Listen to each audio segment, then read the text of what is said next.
Bumbu giling belakangan populer di kalangan ibu rumah tangga dan juga tukang masak karena kepraktisannya dan mudah sekali dijumpai di sejumlah pasar. Nah, ternyata ada celah tertentu yang membuat segelintir oknum pedagang menyulap bahan-bahan baku tak layak pakai menjadi 11-12 alias serupa dengan bumbu giling pada umumnya. Apa rahasianya dan apa risiko mengkonsumsi bumbu giling sulapan ini? Kami hadirkan hati-hati terkecoh bumbu giling busuk selengkapnya.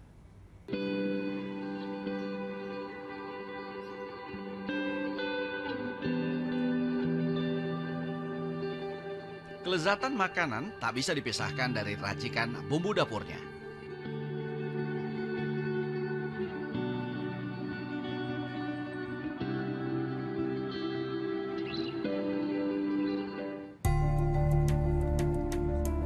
Pilihan pun bertambah. Selain bumbu dalam bentuk bahan baku, transformasi racikan bumbu masak setengah jadi pun kini banyak ditawarkan, mengikuti tren instan dan kepraktisan di era saat ini.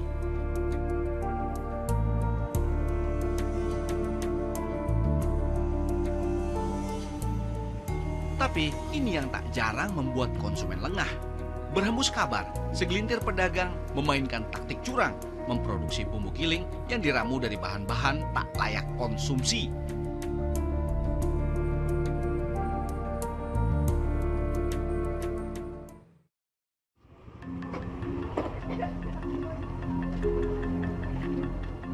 Penyelidikan kami menuntun pada seseorang yang masuk dalam daftar intaian kami sejak beberapa hari lalu. Kami cermati gerak-geriknya.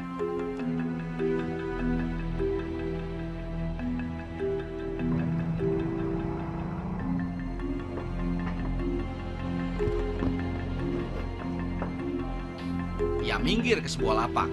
Permulaan yang cukup bikin kaget. Orang ini tiba-tiba memungut cabai-cabai yang sudah berserakan di atas tanah.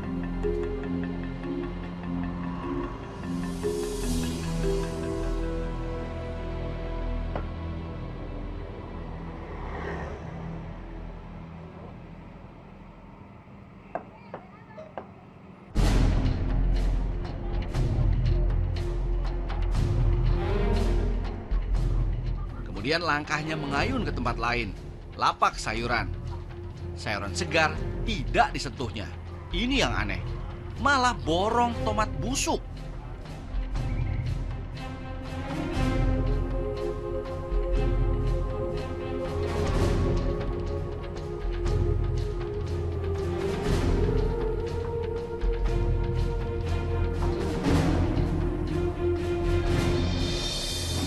Pergerakannya terus kami pantau dari jarak aman. Si target ngerem lagi. Bukan lapak yang ditujunya, melainkan tumpukan sayuran yang dibuang di sisi jalan.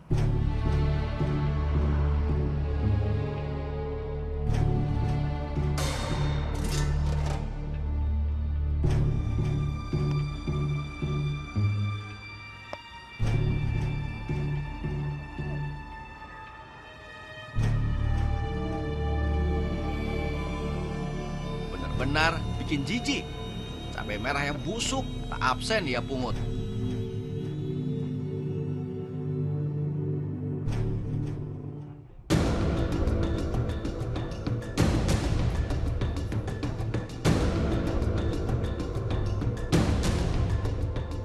Pasar ditinggalkannya.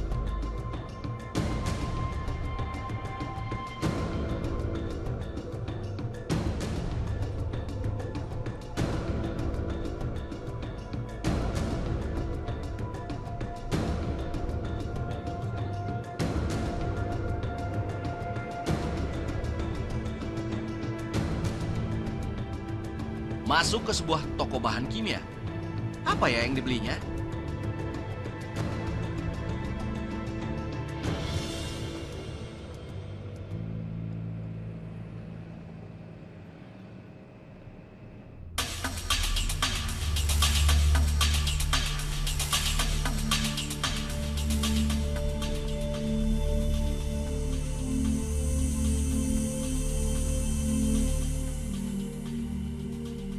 Dari sudut aman, kamera merekam secara tersembunyi setiap pergerakan orang ini. Orang ini tengah memproduksi bumbu giling di sudut rumahnya.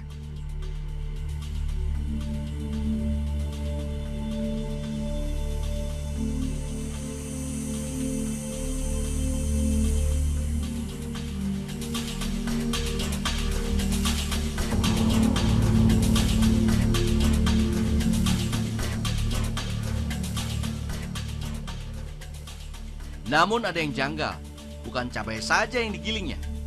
Namun sejumlah bahan lain ikut nyemplung. Bahan-bahan apa ya?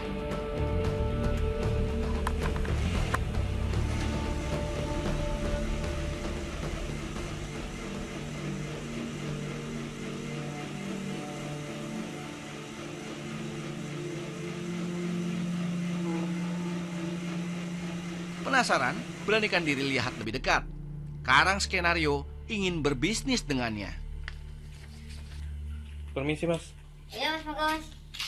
Mau kotor ya mas? Nggak apa-apa, nggak apa-apa. Ya, di mana mas? Lagi bikin apa ini mas? Oh ini mas, lagi bikin bumbu giling mas. Masnya mau cari apa? Lah masnya ini lagi bikin apa aja nih mas bumbunya mas? Oh ini mas lengkap mas, ada giling dari Lombok, kemudian bawang putih, bawang merah, ada kunyit juga mas. Kalau ini apa nih mas, bumbu apa nih? Itu Lombok mas, Lombok. sambal Lombok. Berapa mas kalau yang setengah kilo ini Lombok? Kalau Lombok setengah kilo 5.000 mas. Ya. Kemudian kalau yang bawang putih 6.000, bawang merah 7.000, dan ini kunir 7.000.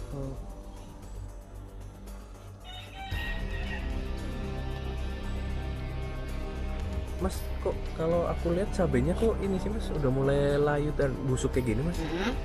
Nggak apa-apa nih mas, ini masih bisa dipakai cabai kayak gini mas, masih bisa dimanfaatkan mas. Tapi ini nggak merubah rasa nanti? Nggak apa, tetap rasanya pedas, rasa cabai mas. Rasa cabai ya? Iya. Saya takutnya barangkali ini nanti apa rasanya jadi berubah, jadi Tidak bau-bau.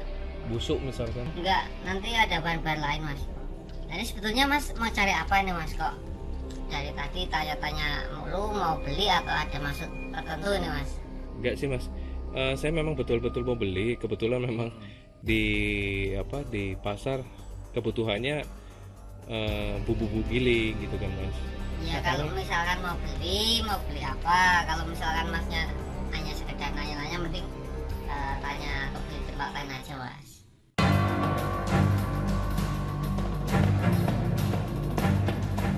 Kalau ini apa nih mas? Kalau ini mengurangi bau mas.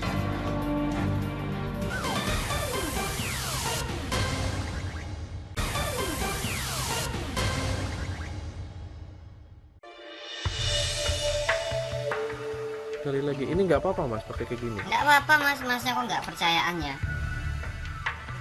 Berkat speak lihai, kecurigaan berubah jadi peluang. Proses pembuatan bumbu giling yang sebenarnya pun bisa kami pelototi.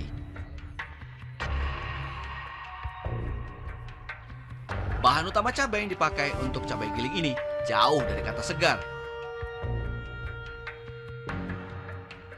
Mulai membusuk dan mengundang banyak lalat. Tomat busuk ikut disertakan. Namun ada bahan tambahan lain, kimia berbahaya yang ikut nyelonong bersama bumbu-bumbu ini. Kalau ini apa nih mas? Kalau ini orang sini biasa nyebut belang ini mas. Buat apa nih? Fungsinya ya berhubung ini bahannya kayak gini mas. Jadi kalau dicampur ini nanti ini mas mengurangi bau mas. Jadi bau-bau busuk atau nggak sedap nanti kalau udah campur gini belang mas. Kalau pakai ini? Iya, pakai belang ini. Paling nggak untuk satu ini berapa tuh mas? Ini bisa sampai 3 mas. 3 plastik kayak gini mas. Segini mas.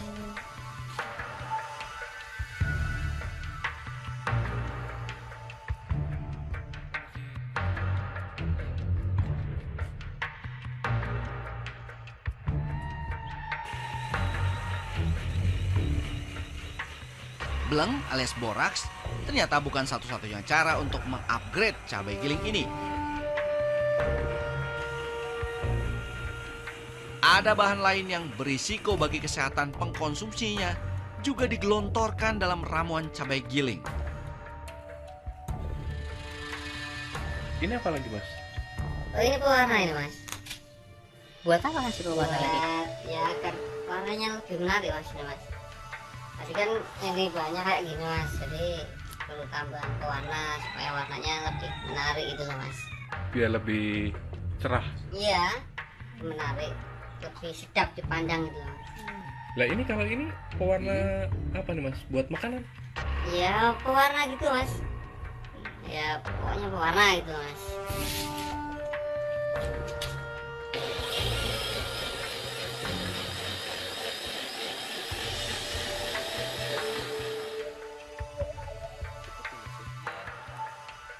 Nyaris sempurna. Cabai giling busuk kini berganti wujud dan pastinya punya nilai jual.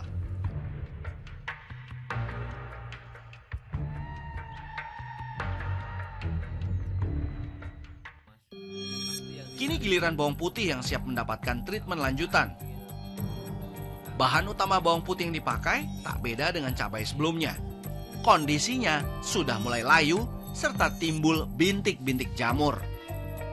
Lah ininya juga bawang putihnya juga kayak gini ya, hitam-hitam kayak gini ya? Nggak apa-apa itu mas, itu kan cuma kulitnya mas. Nanti kalau dikelupas hasilnya tetap bagus. Oh, jadi cuman ini aja, kulitnya aja ya.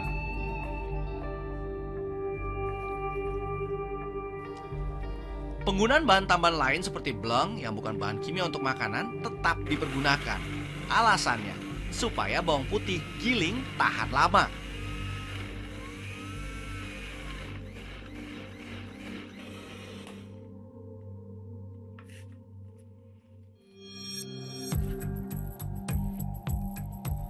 Hasilnya bikin mata terkecoh, persis seperti dibuat dari bahan-bahan yang segar.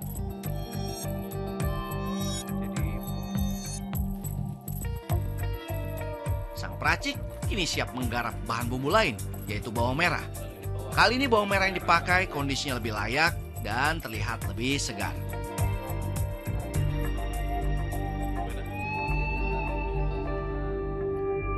Sayangnya, dalam proses ini air yang dipakai keruh, jauh dari kata jernih dan bersih.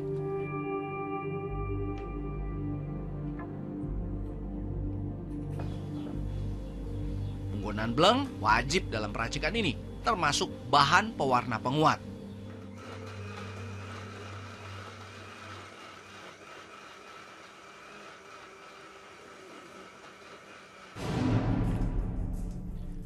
Bumbu terakhir yang digiling yaitu bumbu kunir. Karena sudah sangat terbiasa, sang peracik tergolong pro dalam urusan giling-menggiling berbagai macam bumbu dapur ini.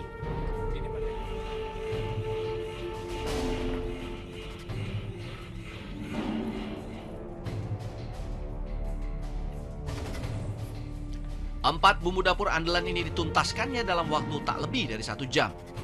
Lalu, apa alasan sang peracik menggunakan bahan-bahan busuk ini? Mas kok justru pakainya yang bahan-bahan seperti ini sih mas, cabenya yang sudah mulai busuk kayak gini mas? Ya gini mas, ini kan terjangkau nih mas. Untuk harganya kan terjangkau cabai-cabai yang kayak gini mas. Apalagi kan sekarang harga cabai lumayan nih mas. Di pasaran ya kurang lebih per kilonya 20-an nih mas. Nah kalau ambil yang kayak gini paling per kilo cuma 5.000 mas. 5.000. Tapi sebetulnya ini nggak dibuang berarti ya mas ya? Enggak mas, nanti banyak yang ngambil di pasar mas. Jadi cepet-cepetan gitu loh mas. Kalau nggak cepet ya nanti udah diambil orang nih mas. Kalau bawang sekarang sih sampai 28 mas, kurang lebih 28-an ribu ya mas per kilo. Cuma kalau yang kayak gini ya 10.000 mas kurang lebih. 10.000 iya per kilo ya. Kalau kita ambil bahan-bahannya seperti ini mas, ini untungnya lumayan mas, bisa ya kurang lebih bisa nyampe 100% mas untungnya. Makanya masnya nggak perlu khawatir dengan saya. Soalnya saya juga sudah cukup berpengalaman mas, 1,5 tahun menjalani usaha ini, dan selama ini juga tidak ada komplain dari konsumen mas. Jadi masnya tenang saja gitu mas.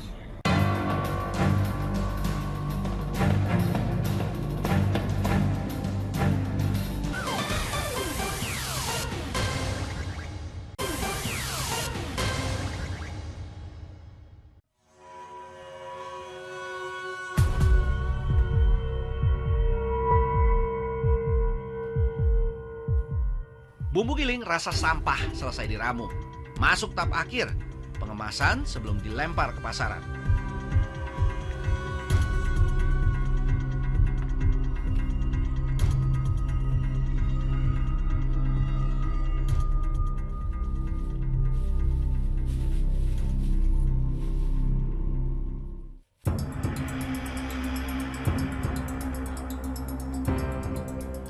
Lalu kemana bumbu giling ini akan dilego? Tahap pamungkas, kami ekori kembali pergerakannya. Ini dia, sebuah pasar tradisional jadi pelabuhan akhir bumbu giling ngawur ciptaannya. Sebuah praktik curang yang pastinya sangat mempertaruhkan kesehatan para konsumennya.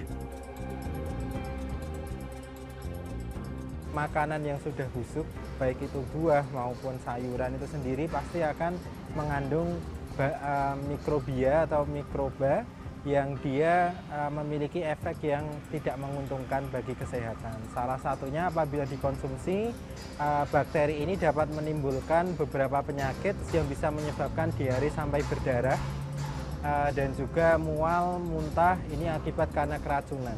Bleng itu sebetulnya nama yang biasa dipakai, tapi sebetulnya itu komponen utamanya adalah boraks. Boraks ini sendiri bukan merupakan bahan tambahan pangan yang direkomendasikan atau aman digunakan pada makanan. Efek jangka panjangnya itu memang yang tidak diinginkan, misalnya ada kerusakan hati, kerusakan ginjal, bahkan mungkin bisa menyebabkan sampai kanker. Nyatanya, masih banyak pedagang yang peduli akan kesehatan para konsumennya.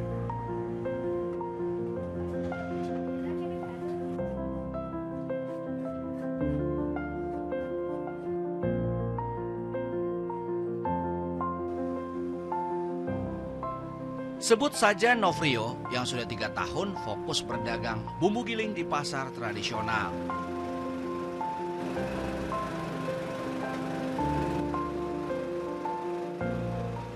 Tingginya permintaan pasar akan kebutuhan bumbu giling membuatnya tak mau main-main soal kualitas.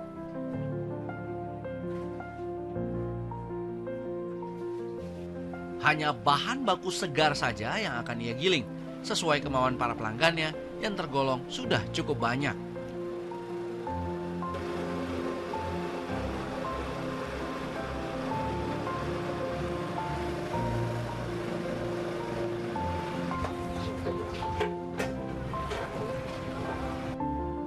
Soal kemurnian, Novrio menjamin bumbu giling yang dibuatnya bebas dari unsur pengawet dan pewarna yang bisa mengancam kesehatan pelanggannya. Ya aku turut prihatin dengan ini, masalahnya itu juga merusak kehidupan tukang bumbu lah. Banyak konsumen yang pengen bahan-bahannya yang lebih segar. Kalau dipakai yang kayak lebih layu, lebih ini, mereka tuh sering hasilnya nggak maksimal, kendalanya kecut. Kalau buat pengawet kita cuma pakai garam. Tadi Anda lihat sendiri aku pakai garam, itu ketahanannya paling seminggu. Jadi aku giling itu nggak diumpatin, jadi nggak ada yang tak tutup-tutupi. Aku pesan barangnya orang tahu, tempatnya mana tahu, terbuka istilahnya, ini bahan bagus, bilang bagus, kalau enggak enggak. Saya berani bertaruh kalau cabai itu nggak ada sama sekali pewarna. Kalau kayak bawang, berambang, selain garam sama pengatur sama nggak ada yang lain bahannya. Ada ciri-ciri yang patut Anda perhatikan agar terhindar dari bumbu giling abal-abal yang berbahaya bagi kesehatan.